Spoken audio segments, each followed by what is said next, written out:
que deveria receber a glória, receber a honra, receber o louvor. Esse não é o nosso trabalho. O trabalho é glorificar o nome de Cristo. Então, o pastor mostra mais aqui também a respeito de Zaqueu e a respeito de Maria Madalena, com os 7 demônios, o que ele fez na vida de Zaqueu. Todo mundo conhece também essa história, uma história maravilhosa que Jesus fez na vida dele ao entrar na casa dele, ao passar a noite ali, mudar a vida desse publicano, libertá-lo do pecado e transformou a vida dele. O interessante é que a vida dele foi transformada ali, quando Jesus entrou na casa dele. E uma das coisas que eu creio que todos os irmãos sabem é que antes que Zaqueu visse Jesus, Jesus o viu primeiro. E assim sempre é. Jesus sempre vê as pessoas primeiro. Jesus, ele é como o pastor falou no início dessa apostila. Ele faz uma leitura da vida de cada pessoa primeiro. E mesmo assim, Jesus, sabendo que Zaqueu era ladrão, que Zaqueu era um publicano, que Zaqueu era um camarada todo problemático, Jesus disse o quê? Hoje me convém passar a noite na sua casa. Hoje eu vou pousar na sua casa, eu vou dormir na sua casa. E Jesus foi para a casa dele. Então, mostrando a preocupação de Jesus com ele, mesmo ele sendo defeituoso. Maria Madalena, como todo mundo sabe, que ela tinha 7 demônios que dominava a vida dela, que escravizava a vida dela. Jesus expulsou esses demônios e ela passou a andar com Cristo, servir a Cristo com seus bens, como outras mulheres, e esteve presente ali no túmulo pela manhã, ela preocupada em ir lá embalsamar o corpo de Cristo com as especiarias, chegou atrasada, na verdade, mas a preocupação dela era essa, ir lá e cuidar, porque ela passou por um processo com Cristo. Aí o pastor mostra mais aqui no meio desse parágrafo assim, ó. Aqui vemos perfeitamente que a classe de alunos ensinada por Jesus em nada apresentava aquelas condições ideais para um mestre ideal. E isso é interessante, irmãos, que no período da Bíblia, no período de Jesus principalmente, as pessoas que eram mais abastadas financeiramente, elas iam e escolhiam, os seus pais escolhiam para eles, para aquela criança, quando era homem, um mestre. E aquele mestre ia ensinar ela. Por exemplo, o apóstolo Paulo possivelmente foi o pai dele que lhe levou até Gamaliel para que Gamaliel instruísse o apóstolo Paulo. Nós vemos que talvez Nicodemos fosse um dos homens mais bem requisitados em Israel na época para ensinar o filho de alguém. Só que quando você vai no capítulo 15 do Evangelho de João, Jesus disse assim: olha, não fosse vós que escolheste a mim, mas eu escolhi a vós. Ou seja, aquelas pessoas bem abastadas financeiramente podiam escolher um tutor, escolher um mestre, um pedagogo para guiá-los nos ensinamentos. Mas Cristo não. No caso dos discípulos, já estavam velhos, não tiveram esse privilégio quando criança, foram ensinados dentro dos padrões judaicos pelos seus pais, mas Cristo, sendo o mestre dos mestres, ele olhou para eles e escolheu todos eles. Se você observa o Evangelho de João, o próprio João e André, irmão de Pedro, já tinha um mestre que era João Batista. Jesus foi lá e tomou esses discípulos de João Batista. E nem por isso João Batista brigou. Eu fico olhando assim, é que hoje em dia as pessoas brigam por qualquer coisa na igreja, principalmente alguns pastores que brigam com outros pastores porque o membro saiu da igreja dele e foi para a igreja do outro. E eu, irmão, já pastorei igreja, sei que isso é ruim para a gente, mas não há necessidade de briga. Quando um crente sai da igreja nossa e vai para outros pastores, briga, fica de mal do outro pastor, arruma confusão, fala mal do pastor. Aqui na América, uns até falam em chamar imigração para os pastores. E Jesus simplesmente chegou e chamou André, que era discípulo de João Batista, e João, e eles seguiram a Cristo. E João Batista não arrumou contenda, não fez nada. Simplesmente deixou com que eles fossem. E aqui mostra, o pastor mostra que eles não tinham essas condições ideais, eles não apresentavam nada, eles não tinham qualidades alguma que faria jus para que eles estudassem com esse mestre tão extraordinário que era Cristo. Mas mesmo assim, Cristo escolheu cada um deles. E todas as mulheres que andaram com Cristo, elas foram mulheres que abençoou o ministério de Jesus. Você vê isso no capítulo 3 de Marcos, mulheres que abençoou o ministério de Jesus e mudaram de vida, porque Jesus entrou na vida delas. O outro parágrafo diz assim, nunca se sabe o que serão os nossos alunos de hoje. O pastor quer mostrar, irmãos, que nós não temos condições de saber quem vai ser que nós vamos ensinar.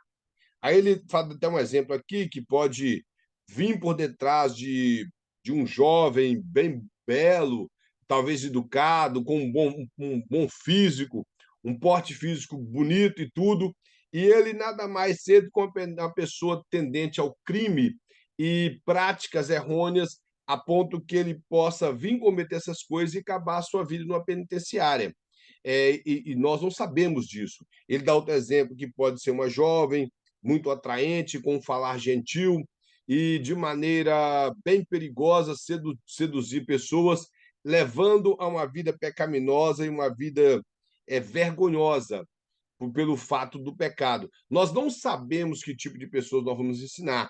Por isso que eu estou dizendo, irmão, que cabe a nós ensinar a verdade, fazer com que essas pessoas tenham interesse de mudança, tenham interesse de entender a palavra de Deus, de aceitar a palavra de Deus como ela não tentar mudar a palavra de Deus, adequar a palavra de Deus aos nossos desejos, aquilo que nós gostamos. Uma das coisas, irmão, que eu tenho visto ultimamente nas igrejas por exemplo, se um pregador vem pregar e ele fala alguma coisa que alguém está passando na igreja ali, e de repente a mensagem dele bate na pessoa que cometeu alguma coisa contra aquela pessoa, ele acha bom, ele fica alegre, mas ele nunca reconhece que ele também precisa de consertar.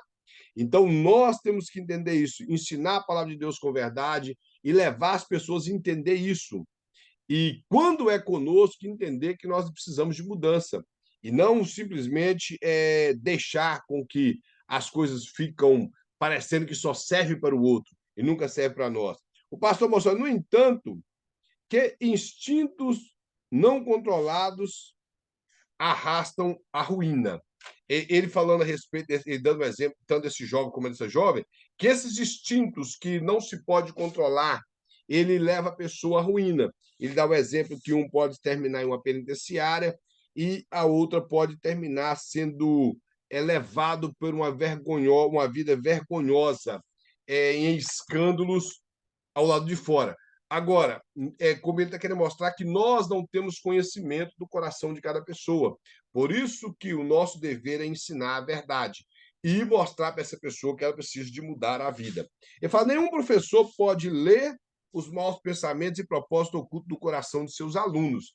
Irmãos, o muito que Deus possa te revelar, que ele tem esse poder de revelar, e você pode falar para a pessoa, mas não quer dizer que ela vai acatar aquilo que você falou. E além da revelação, se não for por isso, nós não temos condição de ler. Eu acredito que nenhum dos irmãos que consegue ler mente, eu suponho que não, que todos nós aqui somos mortais e entendemos que nós não temos como ler mente, dar um de psicólogo, ficar olhando para as pessoas e achar que nós temos condição de julgar as pessoas por olhar para ela e tais e coisa. Então, esse não é o nosso papel como ensinador, mas orando Deus possa. E se Deus revelar, irmãos, é para o benefício da obra dele, é para que a pessoa se arrependa e a pessoa venha mudar de vida. Nada tem a ver com envergonhar, nada tem a ver com isso. Então, nós não temos condição, irmão, de conhecer os propósitos ocultos do coração de ninguém. Nós não, isso não está em nós. O único que conhece é Cristo. E isso, o pastor até cita aqui, é o que disse um dos homens que viveu no período da Reforma, chamado John Brentford, que viveu no século XVI, nos períodos de 1955, era um cristão transformado pelo Espírito Santo, e o pastor conta aqui que quando ele via passar um criminoso sendo conduzido por um policial, ele sempre dizia, não for a graça de Deus, ali estaria John Brentford. Ou seja, por isso que nós temos que entender que se não for misericórdia de Deus em nossas vidas, nós faríamos as mesmas coisas erradas que tanto esse jovem que possa vir cair num crime, como essa jovem que leva uma vida desordenada, venha cair na vergonha, pode acontecer com nós, se não for pela graça de Deus. Se nós não estivermos vivendo debaixo da graça e nunca ser arrogante, desprezar esse aluno que precisa da ajuda, esse aluno que está passando por necessidade. E, acima de tudo, quando é conosco, nós temos que estar sempre orando. orando em prol da igreja, em prol daquele grupo que está sob a sua responsabilidade, para que Deus possa sustentar, possa fortalecer, possa agir, porque conhecer o coração de cada pessoa é só Deus que conhece. Aí ele fala aqui, ó, urge aprendemos a esmagar sempre as tendências pecaminosas e imprimir em nosso caráter a semelhança de Cristo. Então, cabe a nós, irmão, sempre buscar afastar do pecado, a rejeitar o pecado, a tentar fazer como o apóstolo Paulo fala, que ele subjugava a carne dele para que ele pudesse, carne ali é a palavra sax, que quer dizer essa depravação total que nós trazemos em nós, esse desejo pecaminoso, desenfreado, as concupiscências que despertam em nós algo sempre para a tendência de transgredir as leis de Deus. O pastor mostra aqui que nós devemos fazer de tudo para esmagar isso debaixo dos nossos pés, para que possamos ter um caráter semelhante ao de Cristo. Como nós vamos conseguir fazer isso? Dependendo de Cristo, orando, estudando a palavra do Senhor, consagrando a nossa vida, dedicando mais à obra de Deus, ocupando com as coisas de Deus. Se assim o fizermos, assim conseguiremos estar mais perto de Cristo, vamos conseguir subjugar o pecado, subjugar a nossa carne e vencer através da misericórdia do Senhor. Mas precisamos de agir assim. O pastor vai mostrar mais também que eram discípulos perplexos, ou seja, eram pessoas duvidosas, que viam as coisas de Deus e logo depois já esqueciam, já duvidavam das coisas de Deus. Isso, irmãos, ocorre com muitas pessoas, com muitos alunos, até às vezes conosco, que vemos as coisas de Deus, vemos a grandeza de Deus, vemos a glória, ou ouvimos a voz do Espírito Santo, e logo depois, às vezes, duvidamos, ficamos perplexos, não querendo aceitar aquilo. Aí o pastor mostra assim, ó, as pessoas a quem Cristo ensinou via-se muitas vezes desafiadas por inúmeras perplexidades e problemas. Assim procurava a Cristo para que ele os resolvesse. Essa parte ele está falando além dos apóstolos, discípulos, a grande multidão que seguia Cristo. Eram pessoas que viviam num dilema caótico naquele período, um período de espiritualidade bem baixa, com muitas regras e uma religião supostamente com regras impostas sobre o povo, julgos pesados, mas sem poder de Deus, sem unção, sem transformação de vida. E essas pessoas encontravam, às vezes, com muitas dúvidas, pelo fato de ter um evangelho na época sem poder de Deus, um evangelho fracassado, ensinado pelos fariseus, que eram simplesmente algo baseado em costumes e tradições e não um evangelho poderoso. Então, isso causou nesse povo muitas dúvidas no período que Cristo veio. E vindo essa já, eles trazendo dúvidas do farisaísmo, das linhas de pensamentos teológicos que existiam na época, chegaram diante de Jesus com muitas perguntas, com muitos questionamentos e muitos problemas para que Jesus viesse a resolver. Se você ler os evangelhos, você vai ver, principalmente o evangelho de Marcos, que é o evangelho que mais narra milagres, é sempre o povo trazendo pessoas com problemas para Jesus, com problemas de toda a ordem de doenças, de demônios, e coisas semelhantes, trazendo sempre problemas. E os demais evangelhos narram pessoas com muitas perguntas para Jesus, perguntas estas que eles não compreendiam através dos ensinamentos dos fariseus e dos saduceus e das outras demais seitas pequenas que existiam na época. Então, eram vários problemas que existiam na época. O pastor Moisés trazia assuntos muito variados, tratando quase todos os problemas da vida cotidiana.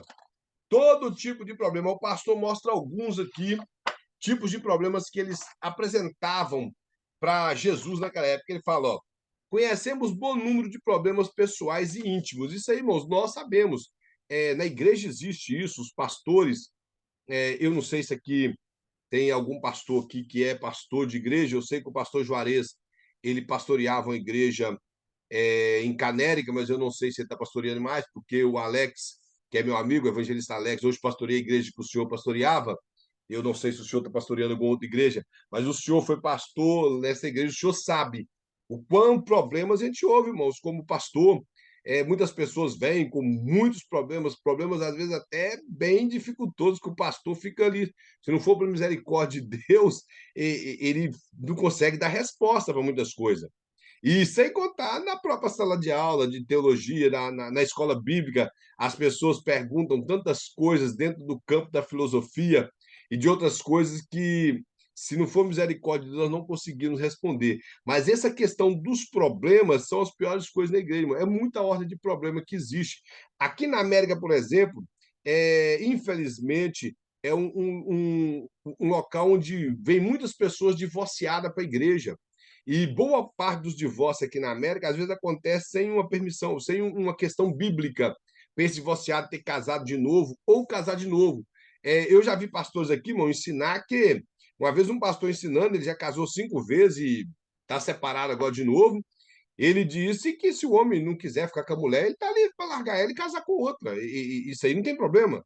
Então é para nós vermos que ponto chegou a falta de temor e conhecimento da Bíblia. E quando as pessoas ele vai perguntar para um pastor a respeito dessa área, e o pastor ele não quer perder a pessoa, não quer que a pessoa vá embora, ele acaba não tendo coragem de falar, não tendo coragem de falar a respeito do divórcio.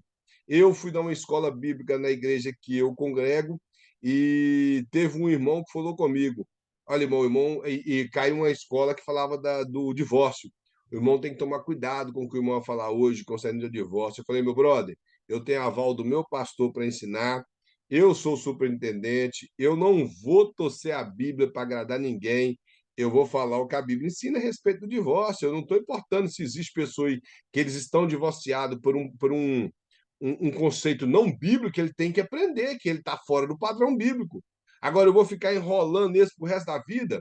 Falei com ele, essa é a razão que nós vivemos numa igreja fraca, onde as pessoas vivem enganadas e sem conhecimento bíblico. Eu falei, se depender de mim, eles vão aprender o que é certo hoje. E se eles estão casados fora do que a Bíblia ensina, que um divorciado pode casar de novo, aí já não é problema meu. O meu negócio é ensinar a Bíblia e falar o que é verdade. Eu não estou preocupando com se eles vão gostar ou não vão gostar.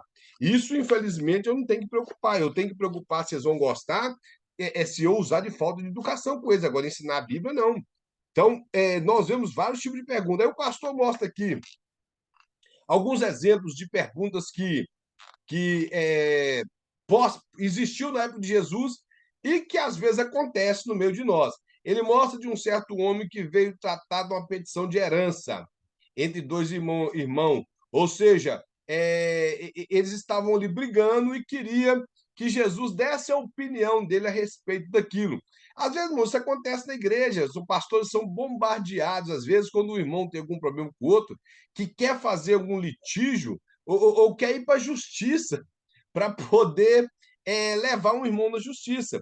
Aí, se o pastor não conhecer da Bíblia, e claro, irmão, pastor, eu sempre falo, pastor não pode tomar partido de lado algum. Se o pastor tem um amigo e o amigo está errado, ele tem que estar do lado que é certo. De forma alguma, um pastor pode, vamos supor, eu sou pastor, tem dois irmãos na igreja com um problema, vou colocar um problema simples, trabalhou, não quis pagar. Aí eu sou amigo do que não quis pagar. Eu não posso, de forma alguma, ficar a favor da pessoa que não quis pagar. Eu tenho que ensinar ele, por ser amigo dele, que ele tem que pagar, porque além de ser feio, é pecado e a pessoa trabalhou, o dinheiro é dela. E eu estou dizendo porque ocorreu um caso aqui na América de um pastor chegou ao meu conhecimento, que um irmão ficou devendo um rapaz que nem era crente, que ia na igreja dele visitar. E o rapaz ia lá constantemente. De repente, o rapaz ligou para ele para falar que esse irmão devia a ele, que era para ele pagar. Para falar com ele, que era para ele pagar, que ele sabia que aquele irmão vivia na casa dele. Ele disse que se esse rapaz continuasse importunando tanto o irmão como ele ia chamar a imigração para ele. Isso é para os irmãos ver que nível que a gente chega.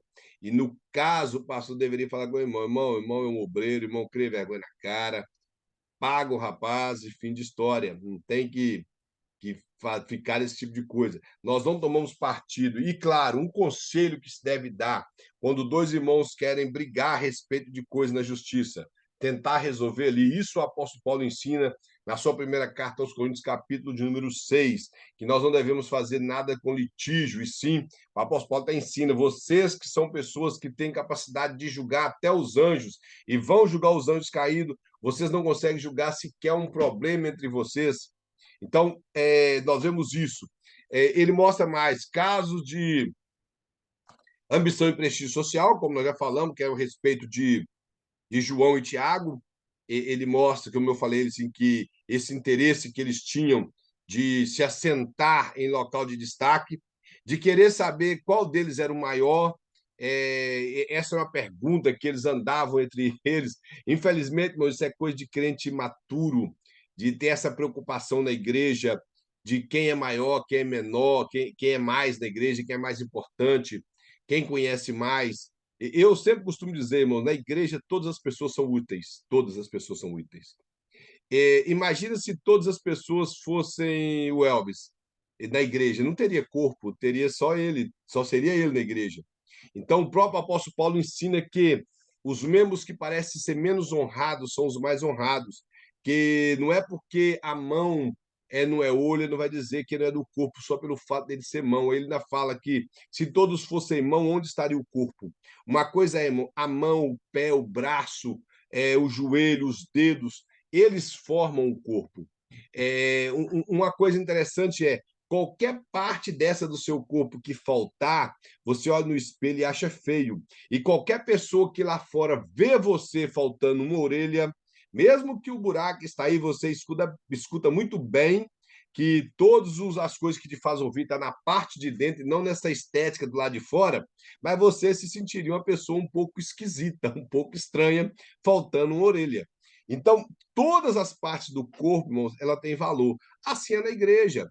A igreja não funciona, por exemplo, tem que existir alguém na recepção para receber as pessoas.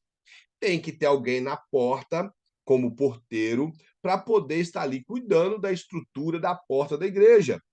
Na questão de receber pessoas, de estrutura física ali.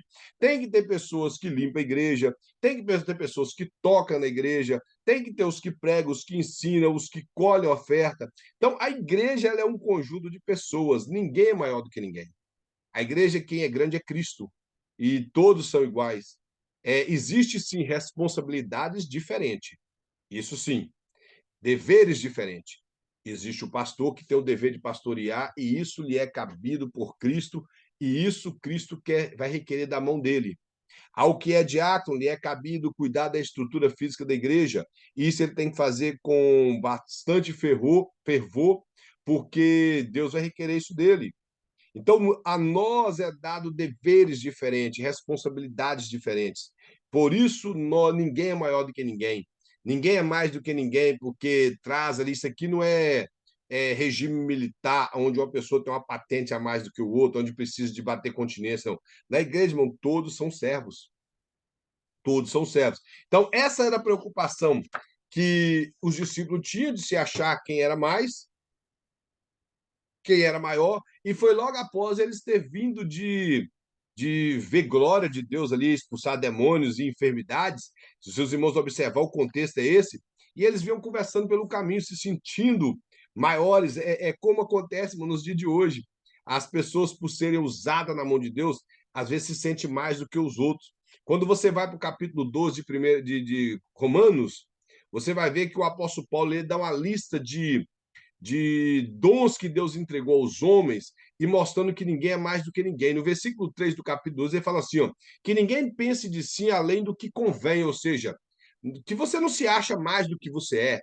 A tradução clara do versículo é esse. Aí ele mostra que a igreja é como um corpo e que todas as pessoas na igreja têm uma função.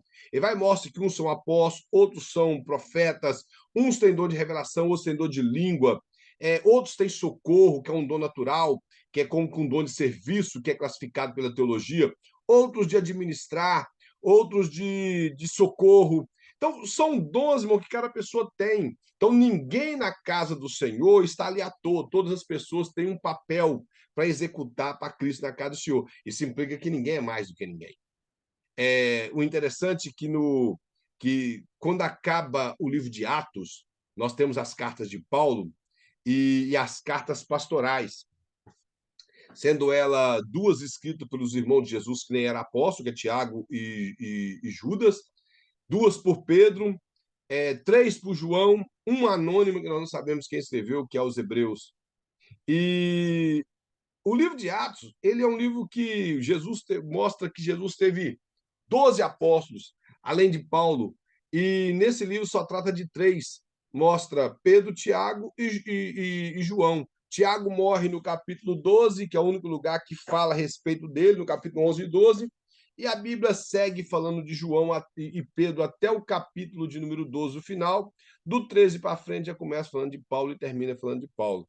Isso é para os irmãos ver que Lucas não preocupou em mostrar os demais apóstolos, ele narrou os fatos principais, que é claro que o Espírito de Deus lhe dirigiu para fazer, e narrou a respeito apenas de três dos apóstolos que andaram com Cristo e do apóstolo Paulo.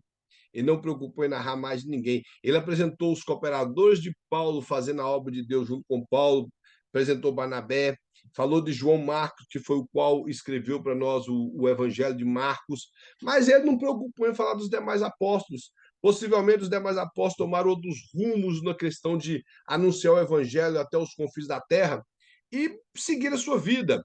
E Lucas escreve isso aí. Isso mostra que, irmão, não existe quem é maior no reino de Deus. O maior é Deus que é Cristo que faz tudo.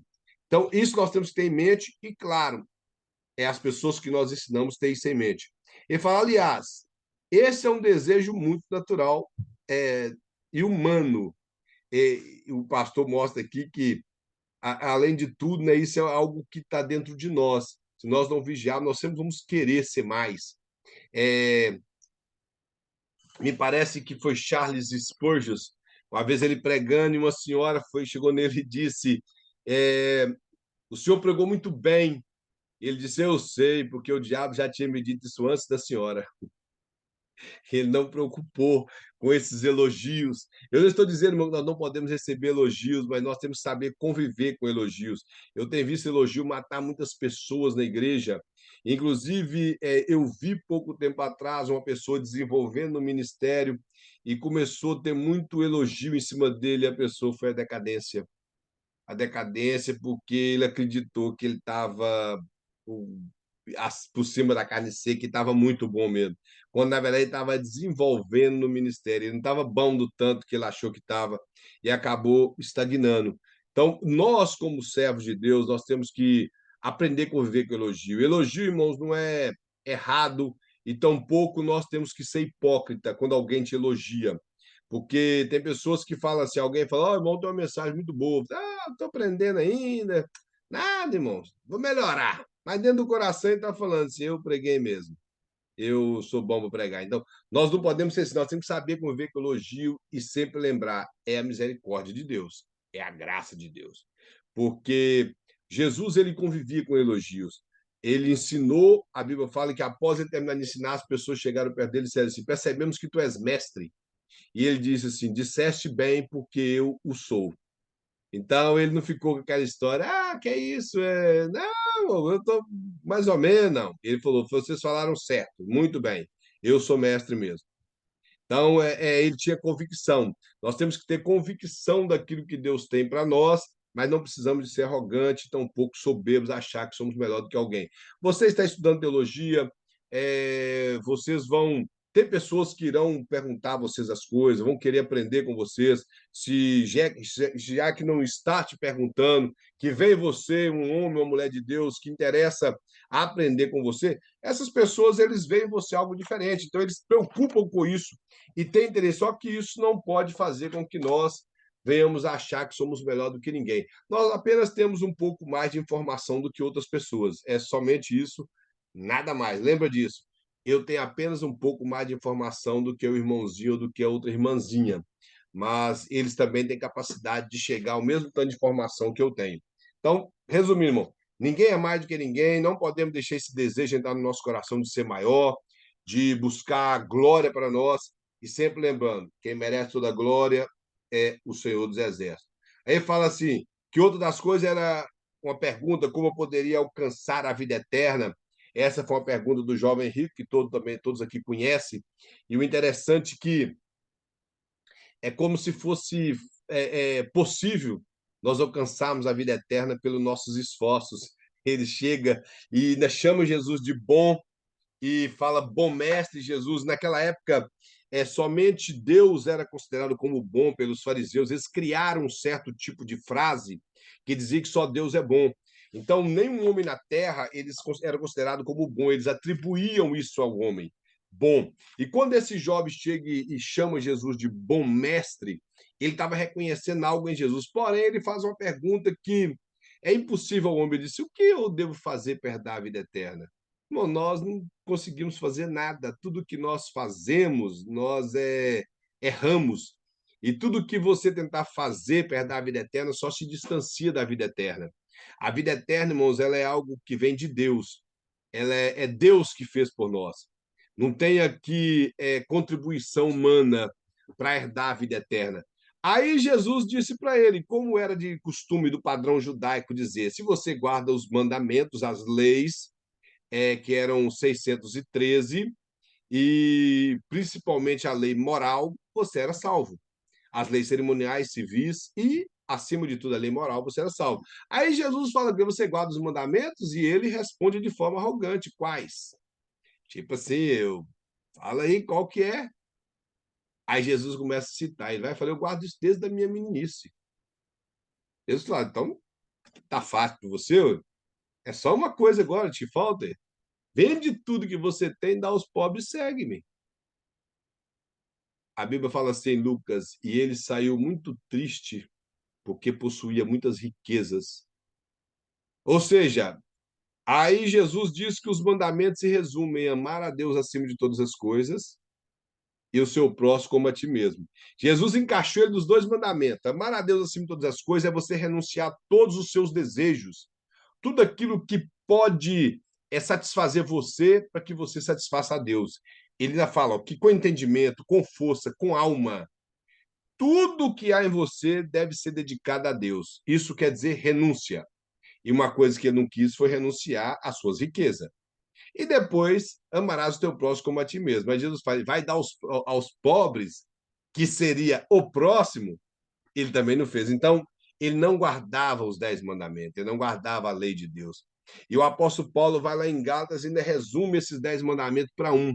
E diz assim: toda a lei se resume apenas em um mandamento: amarás o teu próximo como a ti mesmo. Porque João ensina que se nós não amarmos o nosso próximo, a quem nós vemos, não temos possibilidade de amar a Deus a quem nós não vemos. Os irmãos estão compreendendo o nível de teologia que a Bíblia nos apresenta? É impossível esse jovem ele conseguisse alcançar a vida eterna, ou até nós mesmos, pelos nossos esforços, porque nós não temos essa condição. A vida eterna ela é alcançada por dádiva de Deus a nós.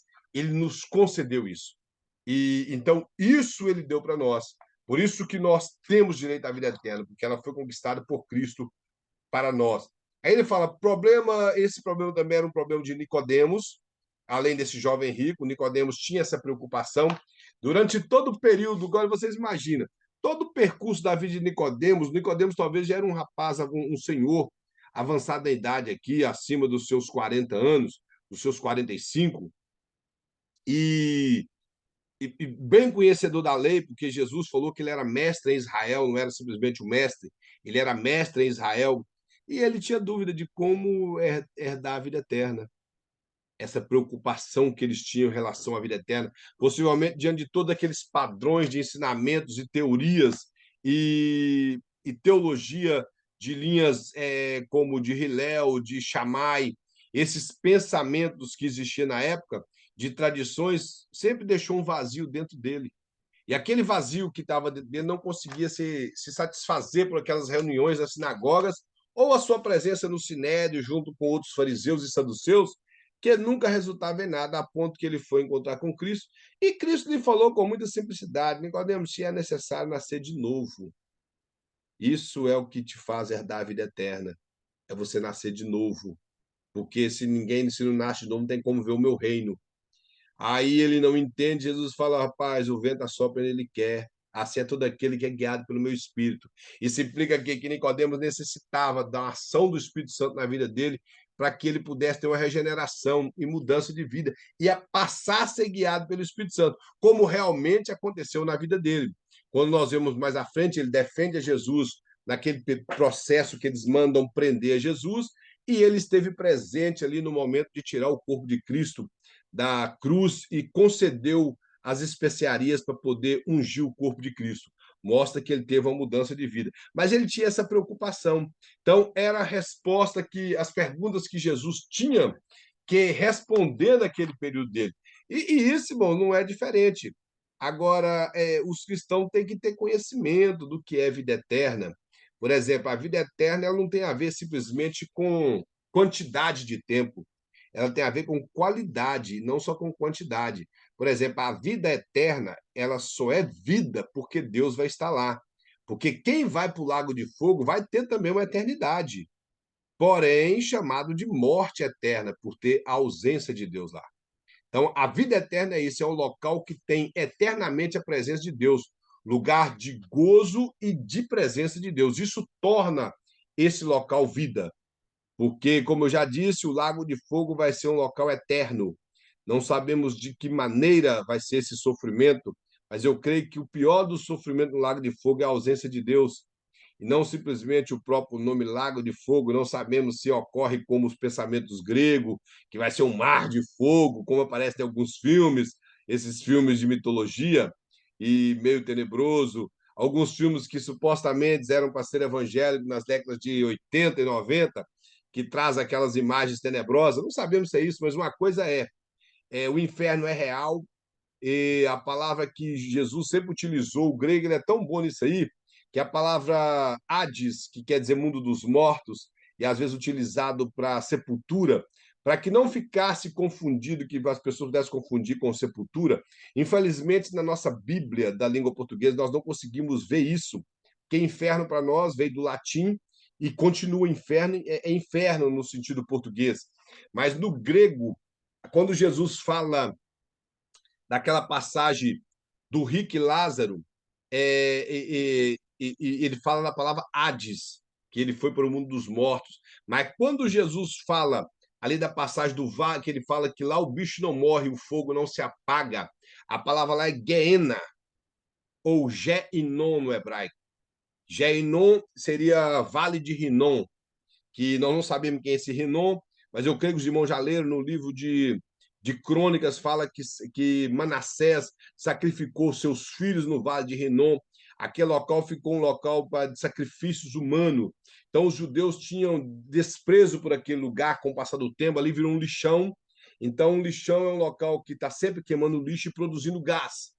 E bichos que também produzem debaixo desses gases e no meio do fogo. Por isso que Jesus fala, lá o bicho não morre, relação tanto dos bichos que viviam ali e do fogo nunca se apaga.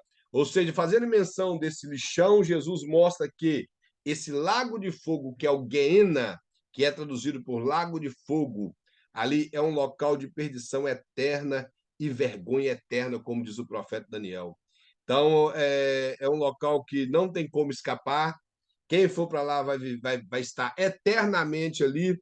Não vou dizer vai viver eternamente, vai estar eternamente sem a presença de Deus e com sofrimentos dos quais nós não temos como descrever. Uma das coisas que Jesus descreve é que lá o bicho não morre e o fogo não se apaga, e há choro e ranger de dente. Parece até uma coisa meio impossível a pessoa chorar e ranger o dente ao mesmo tempo. Então, eu acredito que o que Jesus quer mostrar é a quantidade de sofrimento e solidão que vai haver nesse local. Por ter muitas pessoas no inferno, no Lago de Fogo, não quer dizer que não vai haver solidão. Porque as pessoas possivelmente vão estar com seu sofrimento e lá não vai ter amizade, não vai ter coleguinha andando de mão dada, amiguinho, essa turma de gente que gosta de fazer coisa errada lá, não vai existir isso. Todos vão estar sofrendo e com tempo só para sofrimento, né? Não vai ter tempo para amizade no Lago de Fogo. Então, mostra o quão vai ser complicada essa situação. Ele fala, saber se Cristo era Deus era uma das perguntas que sempre existiu, principalmente entre os fariseus, era aquela pergunta que eles tinham, só que você vê isso muito no Evangelho de João, eles indo contra Jesus, falando que ele queria se igualar a Deus. Então existiam essas perguntas. Prestar culto a Deus, nós vemos isso na questão da mulher samaritana, a maneira de prestar culto a Deus. Uma das coisas que me chama a atenção, que eu acho que todo cristão deveria fazer essa pergunta: como prestar culto a Deus? Porque hoje em dia nós estamos tendo alguns cultos nas igrejas, nomes de culto, né? Quando na verdade não são culto a Deus, é culto ao homem, é o homem no centro, é tudo voltado para o homem, são hinos que traz menções de triunfalismo, são mensagens triunfalistas, mensagem onde o verdadeiro evangelho não é pregado para mostrar para o povo que Jesus é o Cristo, que Jesus está voltando, que o inferno é real, que Deus vai punir os pecadores. O pessoal estão pintando um Deus que não tem ira e que suporta uma vida de pecado. As pessoas estão pintando isso na igreja ultimamente, que Deus não está importando. Um dia desse para trás eu ouvi um pregador dizendo assim: não importa, você pecou, mas Deus te chamou. Não importa? É lógico que importa. Por muito que nós somos chamados por Deus, o pecado importa. O chamado de Deus não acaba porque nós pecamos, mas temos que arrepender. Então importa sim. Quando a pessoa fala dessa maneira que ele falou, ele leva o povo a uma vida desordenada, sem preocupação com pecado. Então pregando um Deus, irmãos, um Deus muito bom, um Deus que já não se ira mais com o pecado do homem, que Deus entende tudo, quando na verdade isso não é uma realidade bíblica. O Deus que sempre viveu no Velho Testamento é o Deus de hoje. Ele sempre foi um Deus compassivo, como o profeta Jonas fala, um Deus misericordioso, mas também é um Deus que ira com facilidade, como diz o profeta Isaías, diz o profeta Jeremias. Ele é um Deus que age com a sua justiça. Então, Deus, uma vez alguém me perguntou assim: qual que é maior, a justiça ou o amor de Deus? Eu falei: nenhum e nem outra. O amor de Deus é do mesmo tamanho da justiça dele. O amor de Deus e a justiça de Deus não é igual à nossa.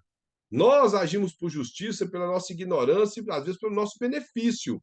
Deus não, Deus é justo, a justiça dele não tem sombra de variação. A mesma forma que ele age com justiça com quem merece justiça, é a mesma forma que ele age com amor com quem merece o amor, com quem fez por onde recebeu o amor. Então, a justiça de Deus só é para quem fez o errado, por isso que ele trata com justiça. Então, nós temos que entender isso, irmão.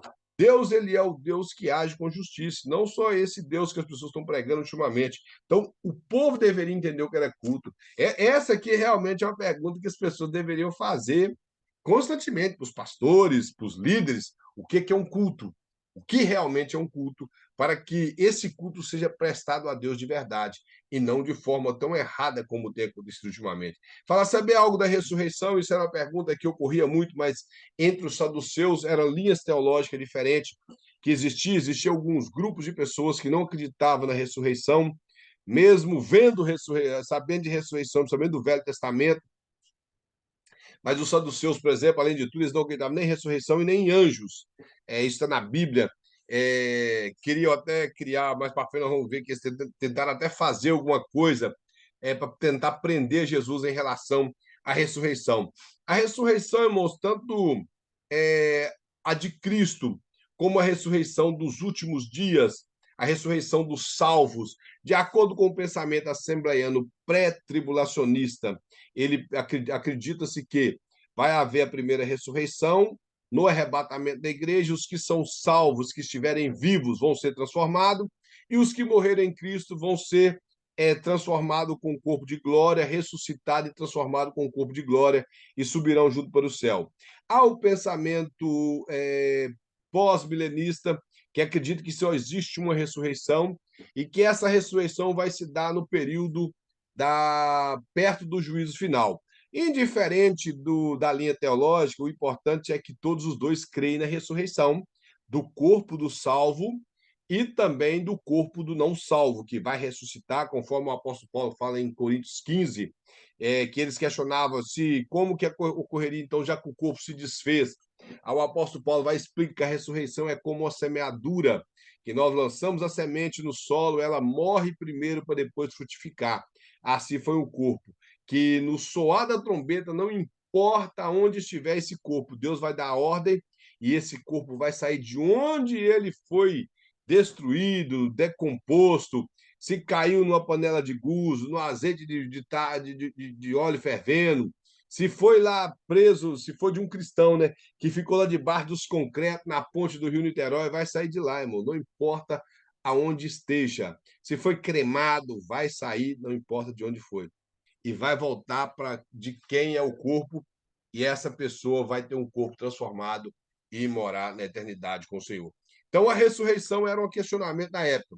Aí ele fala assim, ó, aí tem outras coisas como expulsar demônio, sobre os maiores mandamentos, jejum, dos próprios discípulos, um questionamento a respeito de oração. Você vê isso em Lucas. Mateus não narra, mas Lucas narra que eles pediram Jesus para ensinar a orar, porque ele fala que os fariseus ensinavam e os discípulos de João também. João ensinava eles a orar. E eles tinham essa preocupação que Jesus ensinasse a orar, e Jesus dá aquela oração modelo que ficou hoje conhecido como oração do Pai Nosso. Aí ele fala assim, ó, vemos que eram os mesmos problemas que hoje enfrentamos no século das luzes. Então, como eu falei, todas essas coisas aqui são perguntas, tanto da vida pessoal como perguntas teológicas que surgem até no dia de hoje. E se nós não estivermos preparados para responder, não vamos conseguir trazer uma resposta satisfatória ao nosso público, aos nossos alunos e, acima de tudo, à igreja da qual está sob a sua responsabilidade o ensino, ou se você mesmo é o pastor dessa igreja, para que você possa fazer com que as pessoas entendam aquilo que Deus tem para o povo. Para nós terminarmos, irmãos, aqui o pastor mostra sobre surgir os problemas de natureza social, a respeito das relações, como Simão, Pedro, né, que faz a pergunta de questão dos pecados, quantas vezes deve perdoar pessoas. Aí se era, ele vai e fala ainda se era 7, que era um número muito favorável para o povo naquela época. Ele até achou que Jesus falou: Ó, Pedro, tá entendido, hein? Aí o Pedro, Jesus vai falar para ele: não somente 7, mas 70 vezes 7. É, isso não quer dizer, irmão, que nós podemos perdoar a pessoa só 490 vezes por dia. Apesar que a pessoa pecar contra você 490 vezes por dia, está muito endemoniado. Mas não é isso. O que Jesus está querendo dizer é que não há um limite para que nós que servimos ao Senhor, que temos um coração voltado para Deus, perdoamos as pessoas, seja ela nosso irmão em Cristo ou não. Que nós temos que ter um coração perdoador, e o número 490, os 70 vezes 7, é um número infinito, que tem a ver com nós estar sempre prontidão para perdoar. Porque a realidade é ninguém peca contra alguém 490 vezes no dia, ele tem que ser muito atribulado para fazer isso. Então, a interpretação do texto seria isso, que nós temos que estar sempre preparados com o coração perdoador. Aí ele mostra mais sobre a questão dos fariseus que faziam perguntas maldosas e perigosas. Nós até falamos aqui concernente a repudiar a mulher em relação ao divórcio. Nós vemos que eles queriam alguma contradição das linhas teológicas de Shammai e de Hillel. Hillel ele era um pouco liberal e ele dizia que o divórcio podia ser por qualquer motivo. Ele interpretava lá em Deuteronômio 24, que achar coisa feia na mulher seria qualquer tipo de coisa que se encontrasse nela, queimar um arroz, ela ficou mais velha, ele não gostou mais dela, esse tipo de coisa. Já Shammai exagerava. Ele dizia que tinha a ver com quando a pessoa casava, que era o período ali de noivado, que noivado, por exemplo, na nossa época nós temos o namoro. O namoro é uma questão cultural e não uma questão bíblica. Já o noivado e o casamento é bíblico. Então, o período que eles noivavam, eles já assinavam um documento, a pessoa era chamada de desposada. Estava casada, porém não vivendo junto. Tinha um período de 6 meses a um ano para que a pessoa, o noivo, construísse a sua recâmara e ele pudesse buscar a sua noiva e coabitar com ela. Mas todos os documentos já estavam assinados, tudo. Se os irmãos lerem Deuteronômio 7, os irmãos vão ver que isso era parte de uma lei cerimonial. O Moisés até fala: se alguém fosse convocado para a guerra, mas desposou uma mulher e ainda não tendo coabitado com ela, que ele voltasse, coabitasse com ela, para que antes que ele fosse para a guerra, que se caso ele fosse para a guerra e morresse, que ele não deixasse ela para outro. a não ser para a sua própria família. Teria que ser um irmão dele que tomaria ela e lhe daria, pela lei do levirato, descendência. É isso que é o princípio. Então, esse casamento era assim. Aí o Hillel acreditava que, melhor, Shammai acreditava que nesse período, se alguma mulher traísse, só nesse período, antes de coabitar com o marido, que ela poderia, o marido está livre para casar de novo. Já Jesus ensina, Hillel ensina que era qualquer motivo que a mulher fizesse, esse era o pensamento de Moisés. Qualquer coisa que a mulher fizesse que desagradasse o marido, eles podiam repudiar. Então, existiam essas duas linhas teológicas. Aí Jesus vem e dá um basta. Como diz, ele não puxou nem para o lado de um nem para o lado de outro. Ele disse: olha, o que que diz Moisés? Eles foram falar: Moisés mandou dar carta de divórcio. Ele falou assim, mas no princípio não foi assim. Jesus sempre ia no princípio. No princípio, Deus fez macho e fêmea, homem e mulher. E a palavra interessante ali não é a palavra mulher, é macho, macho e fêmea. É a palavra ish e isha, macho e fêmea que Deus fez. E falou que não precisa assim, que o homem deixaria pai e mãe e coabitaria com sua mulher. Essa é uma parte interessante, mas quando eu falei do divórcio, que se os irmãos observar, lá fala, se o homem deixará, o homem, não está falando de moleque, está falando de homem, maturidade. O homem deixará pai e mãe e vai coabitar com sua mulher, ou seja, eu vou sair de casa, vou ter uma mulher, vou coabitar com ela. É homem. Então, supõe que um homem não age de molecagem a ponto de abandonar uma mulher de qualquer maneira, ou traindo, ou qualquer tipo de coisa. Então, Jesus mostra isso e mostra, aí vai e fala: eu, porém, vos digo que qualquer que repudiar sua mulher, não sendo por infidelidade conjugal, a que casar com ela comete adultério. Então, ele estava explicando que nem o pensamento de Hillel, nem o pensamento de Shammai tinha importância. O importante era a maneira certa de interpretar a lei. Que qualquer pessoa que vivesse uma vida banalizada, contrária à palavra do Senhor, cometia adultério a partir daquele momento. Então, era um questionamento que existia. Aí ele mostra outra coisa, que era os doutores da lei querendo se justificar pelo seu egoísmo, eles levantaram a questão de quem seria o próximo. Aí Jesus conta a famosa parábola que todo mundo conhece, a parábola do bom samaritano, e conta toda aquela parábola mostrando o quê? Que o próximo é quem precisa. Respondendo fácil. Que eu já vi tanta história, irmão, na igreja, nas igrejas de Assembleia de Deus, que próximo é o irmão que anda comigo. Não. Próximo é quem está necessitado, indiferente se ele é crente ou não. É só os irmãos observar. Passou um sacerdote e um levita, judeus. E o homem que desceu de Jerusalém e foi até Jericó era judeu. Quem ajudou ele? Um samaritano, da qual eu já disse para trás que eles não combinavam, eles tinham problemas políticos e religiosos. Mas esse samaritano ajudou. Então, por quê? Próximo. Próximo é quem precisa. Próximo é quem está necessitado. Indiferente se é da nossa igreja ou não, indiferente se é alguém que você goste, que eu suponho que um cristão tem que gostar de todo mundo. Existe uma frase feita e de efeito que o povo crente gosta. A Bíblia diz que nós devemos amar todo mundo e gostar, não. Gostar não tem obrigação. Irmão, são frases feitas, parecendo frases. Eu não sei se alguém aqui é petista. Parece povo do PT, que não consegue responder as perguntas e enrola. Vou falar comunista, que é melhor. O comunista não consegue responder o que você pergunta, aí enrola com outra coisa. Aí a pessoa fala assim: eu tenho obrigação de amar a todos, mas gostar não. Que conversa é essa, irmão? Como que ama e não gosta? Como que eu vou amar um irmão? Eu tive a atitude de conviver com ele, de amá-lo, de perdoá-lo, de estar junto com ele, e vou falar que não, que eu não vou ajudar porque eu não gosto dele. Isso não é coisa de salvo, não, coisa de crente, não, irmão. O cristão, ele é a pessoa que ele está disposto a ajudar qualquer pessoa, indiferente da situação. Se a pessoa pode ter feito com você o que foi no passado, se ele caiu numa situação desastrosa hoje e você pode ajudar, que você ajude. Nós não podemos justificar com essa história. Utilizando versículos bíblicos, andarão dois juntos se não estiver de acordo, essas frases feitas, eu posso amar, mas eu não preciso de gostar, eu não preciso de conviver, e coisas semelhantes aí que sempre surgem no meio do povo cristão. Então, o próximo é aquela pessoa que necessita de ajuda. Para terminar esse ponto, também surgiu a questão do sábado.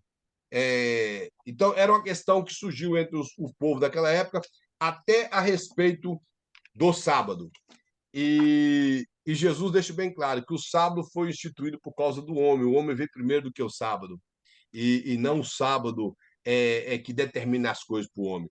Na próxima lição, irmão, na próxima aula, eu abordo um pouco a respeito do sábado. Eu sei que, infelizmente, tem muitas pessoas que, às vezes, ficam com dificuldade de entender a respeito do sábado. Por que que os cristãos não guardam o sábado? Eu, particularmente, guardo o sábado, irmão. E guardo o sábado, guardo a segunda, guardo o domingo, eu guardo todos os dias. Eu não guardo só o sábado, não, eu guardo todos os dias. É a preocupação dos cristãos hoje. Mas muitas pessoas não entendem por que do sábado encaixado ainda logo nos 10 mandamentos, que era a lei moral. Mas eu vou tentar na próxima aula falar rápido a respeito disso. Vou fazer a chamada bem rápida aqui, para nós terminarmos a nossa aula. Irmã Alexandre Guerreira. Alexandre Guerreira. Guerreiro. Ah, tá aí, irmã Alexandre. Irmã Ana dos Santos. Irmã Cristiano Leal. Irmão Fabiano Oliveira. Aqui presente, pastor. Amém. Irmão Gláucia Oliveira. Pastor, ela não pôde participar hoje. A gente tá mexendo com mudança de casa. E hoje nós conseguimos tá conseguindo terminar de organizar aqui ela. Aí ela tá ali em cima organizando umas coisas ali. E também ela vai estar pregando amanhã. Não, sem problema, eu Aí coloquei ela, aqui justificado. aí ela vai estar ministrando amanhã a palavra também. Aí ela tá ali separando no tempo de Não, conversa. tranquilo. Irmão Gleique de Souza. Gleique hoje faltou. A Márcia Rogério. Gleique tá aí? Não, né? Manicia Moreira. Pastor Juarez. E o Elvis da Silva. Amém. Então, meu irmão, vamos agradecer ao Senhor. Mais uma aula. Vão ter alguma dúvida, alguma pergunta, alguma coisa para acrescentar? Não? Vou perguntar de novo. Será que é só comigo que os irmãos ficam caladinhos? Eu vou passar a assistir a aula do bacharel com o pastor Luiz Prestes. Mas vamos agradecer ao Senhor, irmãos. Gostaria de pedir na semana, na Bernardino, que possa agradecer a Deus por nós.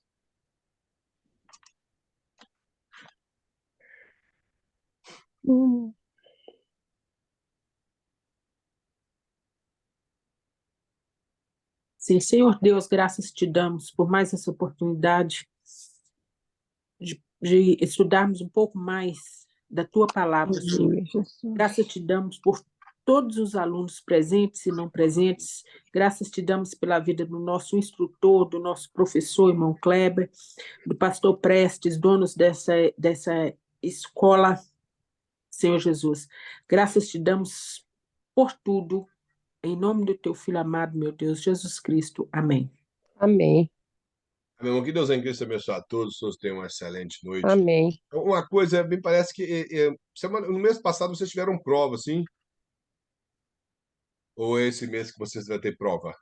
É esse mês, Tem prova, no caso? nessa matéria tem prova. Ah, então, ok. Eu tenho que ver com o pastor que ele não mandou para mim o gabarito das perguntas, porque tem que. Eu prefiro responder de acordo com o que ele escreve, porque uma vez nós fizemos lá uma prova do básico e as pessoas não responderam de acordo com o gabarito. Estava certo, mas como ele corrigiu de acordo com o gabarito, deu um bocado de nota errada para os meninos. Então, eu vou pedir ele para que possamos corrigir os exercícios no final da aula, porque eu pensei que seria trabalho. Porque, na verdade, ele havia dito para mim que era trabalho, e eu não sei, eu vou ter que perguntar ele de novo.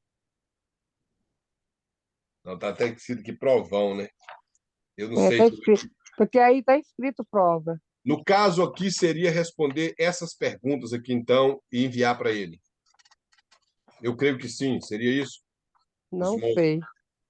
eu vou perguntar a ele, na próxima aula eu passo para os irmãos se seria responder todo o questionário e enviar para ele a foto. Que Deus em Cristo abençoe a todos, vocês tenham um excelente Amém. noite.